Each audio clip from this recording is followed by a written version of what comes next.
Hello Scorpions, welcome to Guruma Hindi tarot. और ये reading है इस बारे में कि 10th ऑफ जनवरी से लेके 16th ऑफ जनवरी तक आपके लव लाइफ में क्या होने वाला है, आप क्या एक्सपेक्ट कर सकते हैं।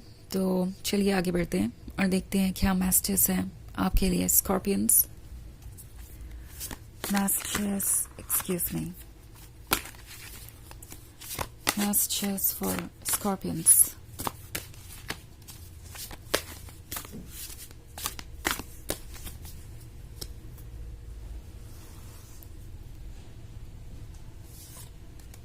Queen of Fire, Two of Water, Elder of Air,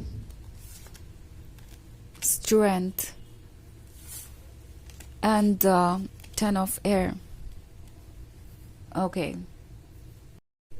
So हमारे पास Two of Water है। तो मुझे ऐसे दो लोग दिखाई दे रहे हैं जो एक दूसरे से डीपली कनेक्टेड हैं, एक दूसरे के सोलमेट है और ऐसा फील करते हैं जैसे कि लाइफ में अगर वो दोनों एक साथ है तो कोई और चीज़ मायने नहीं रखती। टू ऑफ वाटर एक परफेक्ट कपल को दर्शाता है, उन सोलमेट्स को दर्शाता है जो कि हमेशा साथ रहने के इच्छुक हैं और हमेशा साथ रहने के लिए ही इस रिलेशनशिप में आए हैं। बट एक प्रॉब्लम जो मुझे यहाँ नज़र आ रही है वो ये कि शायद ये पर्सन अपनी सिचुएशन से डील नहीं कर पा रहा है। एल्डर ऑफ एयर का कार्ड है और फिर क्वीन ऑफ फायर का कार्ड भी है। सो प्रोबेबली ये वो पर्सन है जो काफ़ी ज़्यादा स्टबर्न हो जाता है अपने ओपिनियन और आइडियाज़ को लेके, और वो चाहते हैं कि सामने वाला पर्सन उन ओपिनियंस और आइडियाज़ पे अग्री करे। और जहाँ तक आपकी बात है वो आपको इस क्वीन ऑफ फायर की तरह देख रहे हैं।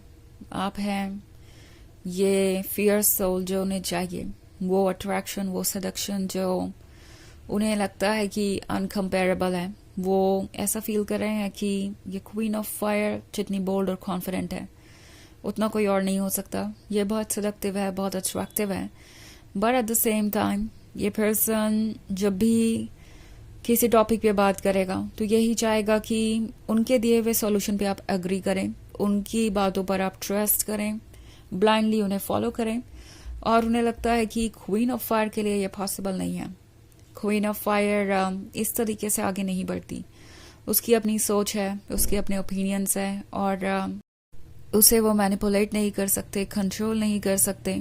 सो इसलिए ये काफ़ी ज़्यादा परेशान है। एल्डर ऑफ एयर का कार्ड है, काफ़ी डोमिनेटिंग हो सकते हैं इस वक्त, किसी बात को लेकर जिद पर अड़े हुए हैं कि नहीं वो आपके क्लोज नहीं आएंगे या इस रिलेशनशिप को आगे नहीं बढ़ाएंगे जब तक कि कुछ सॉर्ट आउट नहीं हो जाता, जब तक कि आप अपने इस बिहेवियर को बदल नहीं लेते और उनकी हर बात को मानते नहीं या ब्लाइंडली उन्हें फॉलो नहीं करते, जब तक कि आप अपनी कोई ऐसी गलती नहीं मानते जो आपने की भी नहीं। मे बी आपके बीच में कोई आर्ग्यूमेंट हुई हो सकती है और ये पर्सन अपने आप को सही ठहराने के लिए आपसे यही एक्सपेक्ट करेगा कि जो मिस्टेक आपने की ही नहीं है वो भी आप एक्सेप्ट कर लें। ओके, इट्स लाइक कोई मिस्टेक करेंगे और ये कहेंगे कि ओके मेरी ये मिस्टेक इसलिए है क्योंकि आपने ऐसा किया था स्कॉर्पियन, आपके वजह से इस सिचुएशन में आज हम दोनों हैं। तो इस तरीके की टॉक्सिक टेंडेंसीज हो सकती है इनके अंदर फिलहाल। एंड एल्डर ऑफ एयर के साथ प्रॉब्लम ये है कि वो मूव ऑन भी नहीं कर पा रहे, क्योंकि 10 ऑफ एयर के साथ जितना इस पर्सन ने आपको हर्ट किया है उतने ही हर्ट खुद भी है। जब से आपसे दूर हुए हैं उन्हें ऐसा लगता है कि लाइफ बिल्कुल लाइफलेस हो गई है, उसमें कोई इंटरेस्टिंग चीज़ हो ही नहीं रही। वो अकेले पड़ गए हैं और ऐसा लगता है जैसे कि उन्हें यहाँ से बाहर निकलने का कोई रास्ता नहीं दिखाई दे रहा। सफ़र कर रहे हैं एंड आपका प्यार उन्हें चाहिए, पेन में है। एक्चुअली सच ये है कि इनके ईगो ने इन्हें एक जगह बांध कर रख दिया है। अगर आप इस फेरी को देखें तो वो नेल्ड है और उसके जो विंग्स है वो भी नेल्ड है इस ट्री पे। तो ये ईगो है जो आप नेल्स देख रहे हैं, जो आप ये कील देख रहे हैं, ये ईगो को दर्शाता है जिसने उन्हें एक जगह पे फिक्स कर दिया है। उससे आगे वो बढ़ नहीं पा रहे, उससे आगे वो सोच नहीं पा रहे और वो चीज़ इन्हें हेल्पलेस कर रही है। हालांकि अभी भी ईगो को प्रोटेक्ट करने की कोशिश है। स्ट्रेंथ के कार्ड के साथ सोच रहे हैं कि अगर मैं थोड़ी और विल पावर लगाऊं तो मैं भूल जाऊंगा स्कॉर्पियंस को, और स्कॉर्पियंस को दोबारा मुझे अप्रोच करने की ज़रूरत नहीं पड़ेगी।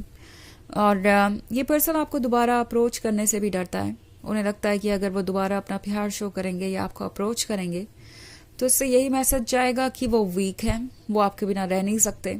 हो सकता है आप उन्हें डोमिनेट करने की कोशिश करें, आप चाहें कि वो आपकी हर बात में हाँ कहे और आपके अकॉर्डिंग वो एडजस्टमेंट करें। द थिंग इज कि ये उनकी अपनी प्रोजेक्शन है, जो वो सोच रहे हैं वो खुद ही प्रोजेक्ट कर रहे हैं आप पर, या आपके बारे में नहीं है। स्ट्रेंथ अभी भी ये बस इसीलिए यूज कर रहे हैं कि किसी तरीके से आपसे दूर रहें, क्योंकि ये भी अपने आप में एक बहुत बड़ा टास्क है जिसमें बहुत एफर्ट लग रहा है। वैसे ये एक जनरल रीडिंग है तो ये सबसे रेजोनेट नहीं करेगी। एनर्जी रिवर्स हो सकती है अगर आप क्रॉस वॉचर हैं। इसके अलावा अगर आप पिछले वीक की रीडिंग देखना चाहें या ईयरली रीडिंग देखना चाहें 2025 की, तो उसका लिंक आपको डिस्क्रिप्शन बॉक्स में मिल जाएगा हमेशा की तरह। चलिए आगे बढ़ते हैं और देखते हैं और क्या मैसेजेस हैं आपके लिए। Messages for Scorpions. The Council of Monarchs. The Wheel of Fortune. Six of Earth. Page of Fire. And Judgment. Okay. So Page of Fire का कार्ड है। ये पर्सन जानता है कि आप बहुत डेडिकेटेड पर्सन है। आप वो सब कुछ दे सकते हैं किसी को जो उसे चाहिए। एज अ लवर आप अपना 100% ऑफर करते हैं, बट देन जजमेंट का कार्ड उन्हें फिर से परेशानी में डालता है। ये पर्सन जानता है कि अगर उन्हें इस रिलेशनशिप में आगे बढ़ना है तो डिस्कशन करना होगा, बैलेंस मेंटेन करना होगा, क्योंकि व्हील ऑफ फॉर्च्यून उसी के बारे में है, और तभी चीज़ें ठीक हो पाएंगी। उन्हें लगता है कि उन्हें वक्त पे सब कुछ छोड़ देना चाहिए, बिकॉज वो क्लियरली सोच नहीं पा रहे हैं। उनका माइंड उन्हें परेशान कर रहा है, ईगो परेशान कर रहा है। जजमेंट है यहाँ पे, तो डेफिनेटली उन्हें पता है कि अब आगे कोई भी पॉसिबिलिटी तभी है जब वो पुरानी चीज़ों को ठीक करें। इग्नोर करने से अब बात नहीं बनेगी। Also the council of monarchs है, तो कुछ तो असर आसपास की चीज़ों का भी है। आसपास के लोग ओपिनियंस दे रहे हैं या उनसे कह रहे हैं कि उन्हें अपनी जिद पे अड़े रहना चाहिए, आपको ही उन्हें अप्रोच करना चाहिए अगर आप एक ट्रू लवर है। कुछ लोग ऐसे हो सकते हैं जो उनके इस टॉक्सिक बिहेवियर को अप्रिशिएट कर रहे हैं और चाहते हैं कि वो ये कंटिन्यू करें, एंड इस वजह से भी ये पर्सन आगे नहीं बढ़ पा रहा है, वो कंफ्यूज है।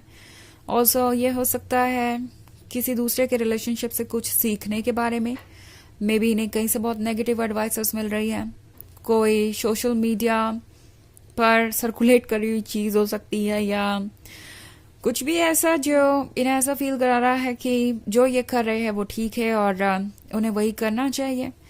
तो इनके अंदर एक गलत आइडिया बना हुआ है सेल्फ रिस्पेक्ट के बारे में।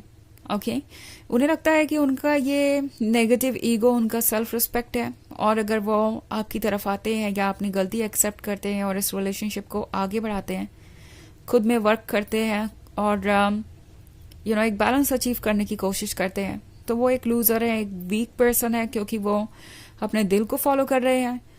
तो इससे बाहर आने में उन्हें कुछ वक्त लगेगा। 6 ऑफ अर्थ के साथ आधा वर्क ये कर चुके हैं ऐसा लग रहा है, आधा बाकी है। तो चीज़ें पूरी तरीके से नेगेटिव नहीं है, चेंजेस आ रहे हैं जो धीरे धीरे और भी क्लियर होते जाएंगे। चलिए देखते हैं आपके लिए ऑरेकल मैसेज क्या है।